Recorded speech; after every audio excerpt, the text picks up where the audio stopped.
আপনার বাড়ি মুন্সিগঞ্জ। নাম জিজ্ঞেস করেন।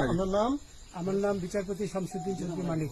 বিচারপতি শামসুদ্দিন মানিক। মানিককে হাইকোর্টের যিনি কয়েকদিন আগে একটা উপস্থাপন করছো চ্যানেল আইছি সেই মানিককে চ্যানেলকে হ্যাঁ হ্যাঁ, সেই মানিককে আমার নাম হলো বিচারপতি মানিক, বাড়ি মুন্সিগঞ্জ। আপনার পিতার নাম? পিতার নাম মরহুম আব্দুল হাকিম চৌধুরী। আব্দুল হাকিম চৌধুরী। গুড। জি।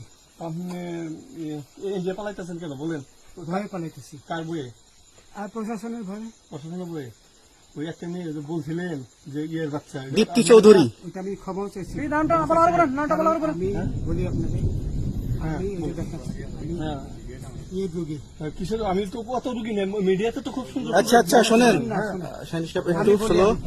আপনার কাছে এই মুহূর্তে এরা যখন ধরছে আমাদের প্রতিনিধি কি কি ছিল সাথে? আমার সাথে কি কি ছিল এটা বলেন। আমার সাথে ছিল ব্রিটিশ পাসপোর্ট, হ্যাঁ, বাংলা পাসপোর্ট, বাংলা পাসপোর্ট, টাকা টাকা, আর কয়টা